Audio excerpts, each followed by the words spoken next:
Okay, I'm going to talk about physical properties and intermolecular forces. Now, I won't talk in great detail about the breakdown of intermolecular forces. There's another video you can watch on that.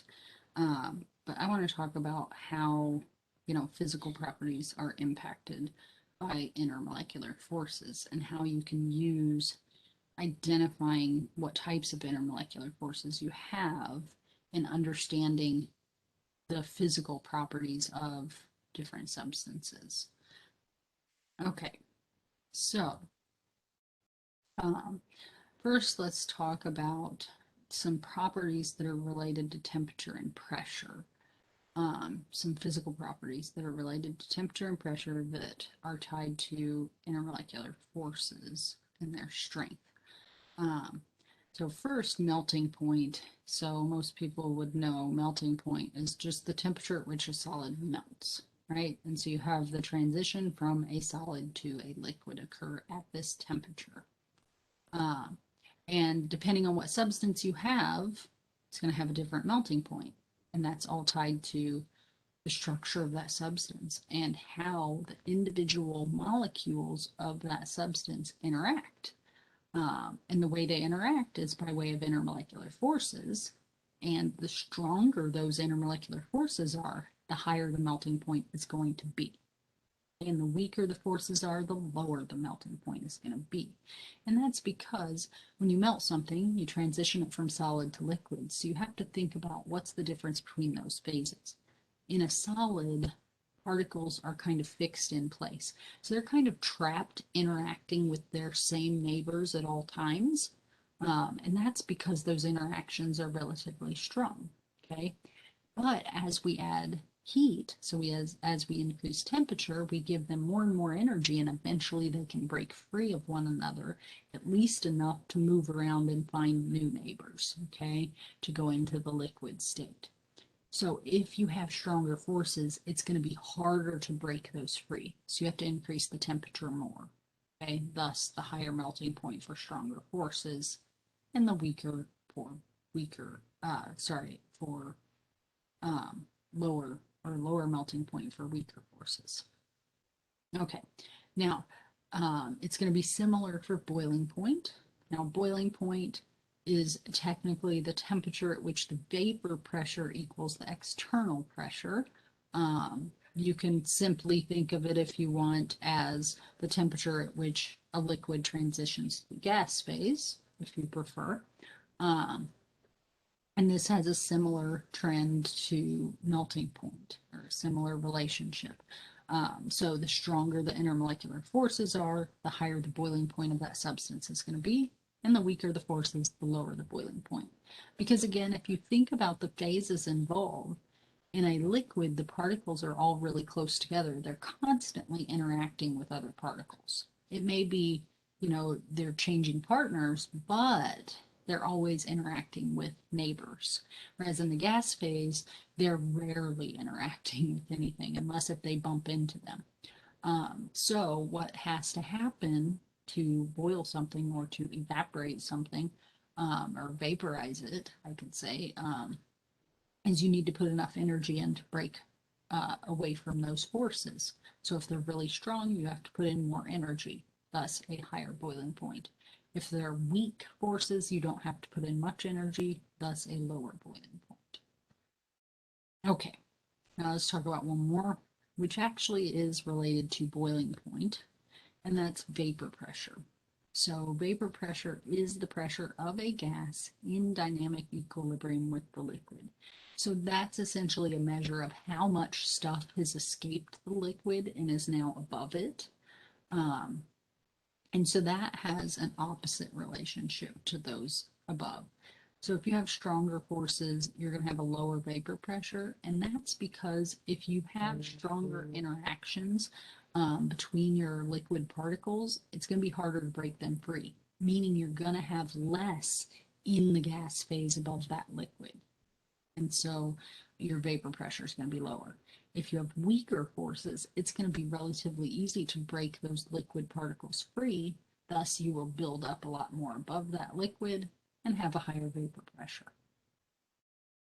Now, let's talk about a couple more that specifically apply to liquids.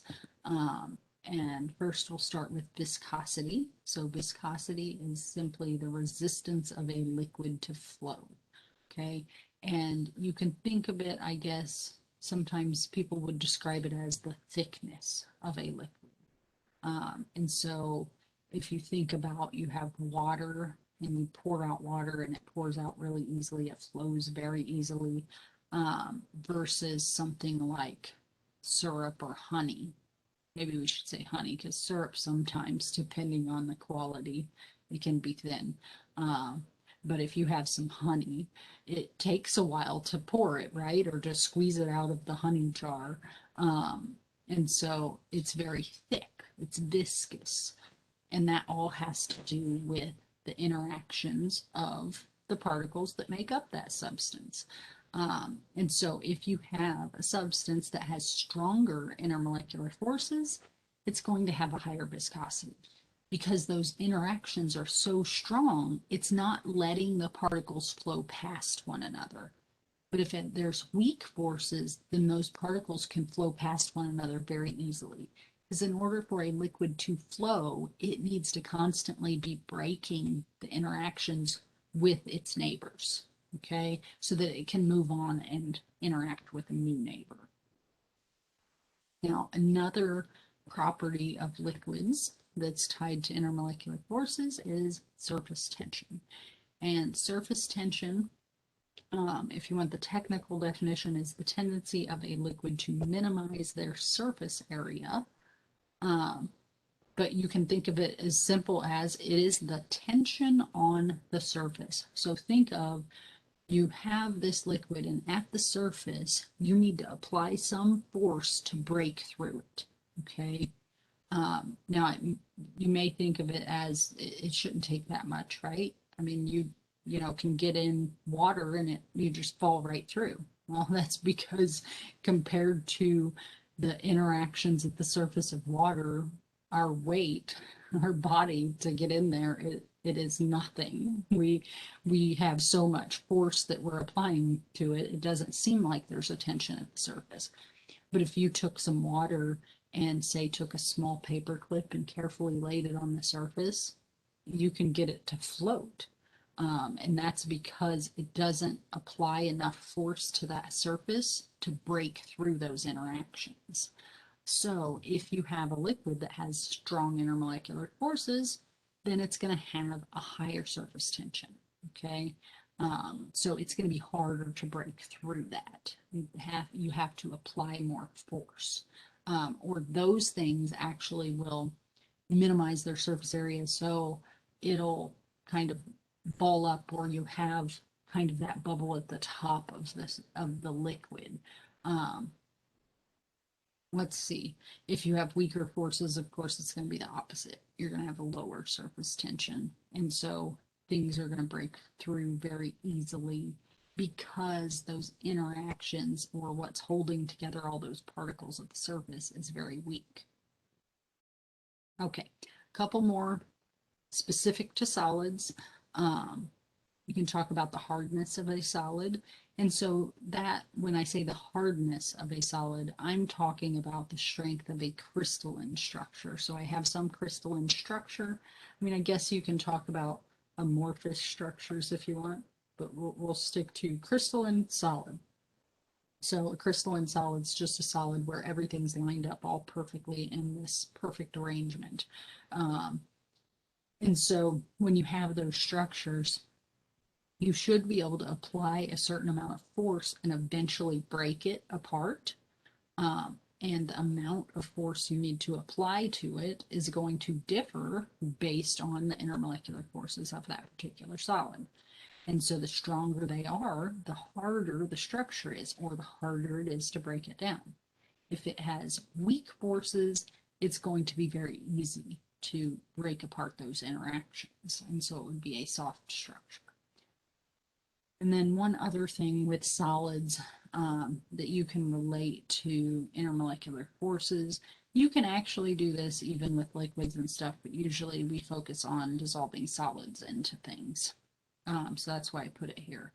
but remember, solubility is just the measure of the amount of a substance that dissolves in a certain amount of another substance. Okay. Um, and so if you have stronger forces in your substance, the solubility is going to be lower. If it's weaker, it's going to be higher. In general, you do have to be careful with this because you're mixing two substances. So you have intermolecular forces from the solute and you have intermolecular forces from the solvent. And so sometimes this can be a little tricky to reason out. But that's why when we're talking about solubility, sometimes we simplify it even more. Instead of focusing on the intermolecular forces so much, we focus more on, I mean, I guess we do focus on the intermolecular forces, but instead of just the ranking of London dispersion is weak versus hydrogen bonding is strong, instead, we generally look at it as a like dissolves like scenario. So things that have similar intermolecular forces, no matter if they're a little bit stronger or weaker than another, as long as they're similar forces in general, it's going to be very soluble.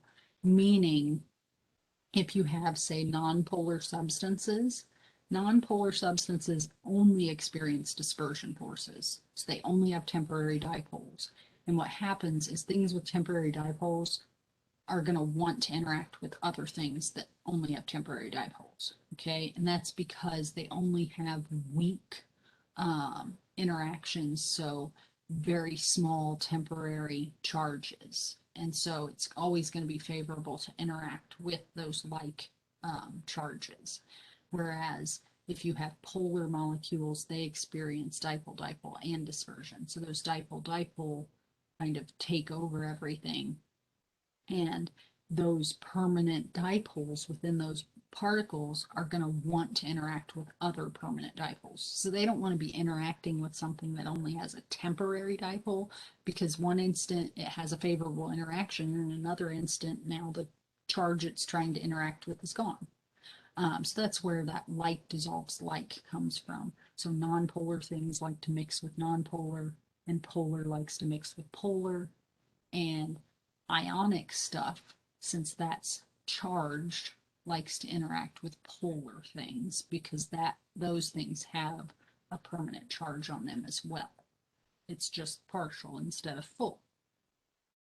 Okay, so that's, some of the physical properties that you can kind of compare different substances if you know something about, or if you can predict something about their intermolecular forces. So let's look at an example. So in this example, first I say to predict what types of intermolecular forces are experienced by each of the following molecules. So when you're just given chemical formulas, it usually is helpful to draw the Lewis structures.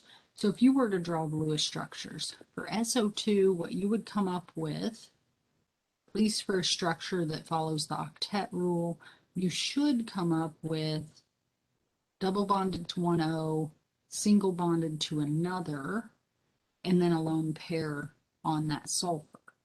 Okay.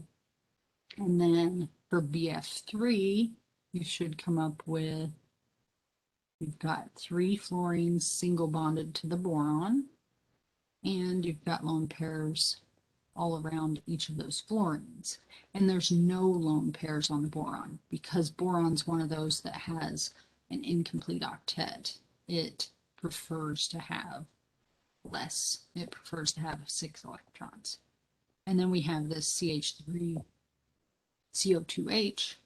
That one maybe is a little more difficult if you're not familiar with the organic structures, but whenever you see CO2H, that's a C double bonded to an O, and then bonded to an O, oops, not 2 O's here, to an OH.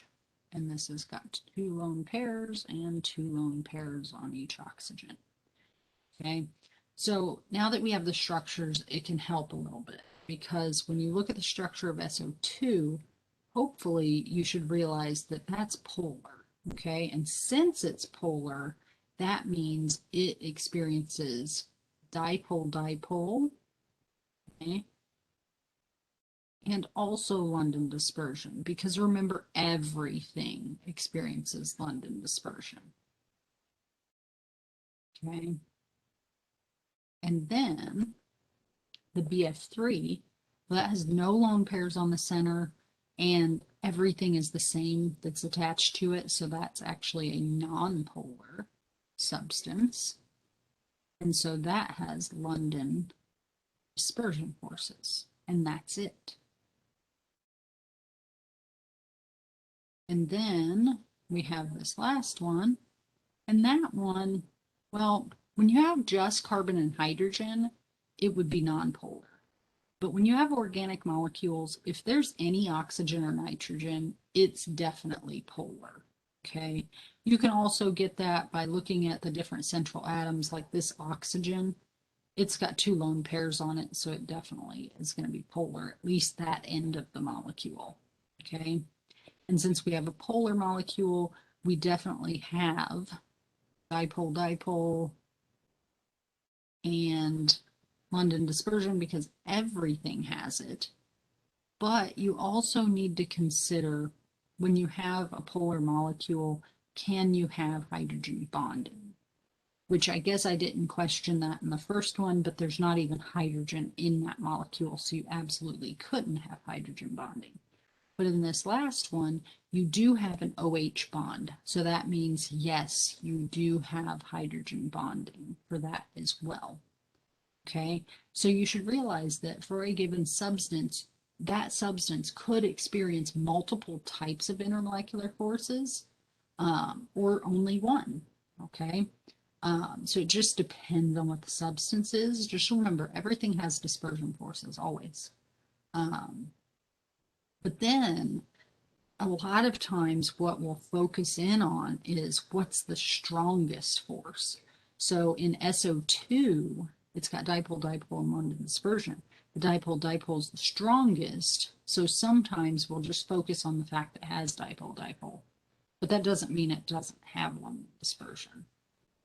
Whereas the BF3, of course, it's only London dispersion, so that is the strongest. And then in the CH3CO2H, that has hydrogen bonding, which is the strongest. So some people will only focus on that, but the others are there as well. Okay, I've got a couple more questions on this, which of course I figured I wrote over that. That's okay, we can still see it. So this question says, which is likely to have the highest boiling point? So then you have to remember, for a high boiling point, that's got to be strong interactions, right? Because strong interactions, or I'll say strong IMF for intermolecular forces. Okay, so if you have strong intermolecular forces, you have a high boiling point because those molecules are held together tightly, so you have to put in more energy. So we would look at these and see which one has the strongest forces. And the one that has the strongest forces is the one with the hydrogen bonding. So that means the CH3CO2H is likely to have the highest boiling point, okay? Just because it has the strongest forces of all of them. And then next we've got which is likely to have the highest vapor pressure. So if we want highest vapor pressure, you have to think about what's vapor pressure. Well, that's the buildup of the particles that escape the liquid, okay? And in order for them to escape the liquid easily, you need to have weak intermolecular forces. So we need to look at the thing with the weakest forces, and that would be actually the BF3 because it only has London dispersion. Okay, so BF3 is likely to have the highest vapor pressure. Okay, now that's just a prediction. Now you maybe look up the boiling points and the vapor pressures of these substances, and maybe that isn't right. Sometimes it's not. You do have to be careful. It gives you a way to predict comparisons between substances. But if your substances, if the masses of them are very different, that would mean the size of the molecules is very different. And then sometimes this doesn't work. Okay, so you'd usually use this to compare similar size molecules, which I think if you add up the molar masses of these, they all come out pretty close to one another. So this is probably okay. I actually did not go and look it up because the goal isn't to always just go look up these values, because sometimes you just don't have time or it's not worthwhile. You just need to make a quick judgment call on it. And so you should be able to do that using intermolecular forces.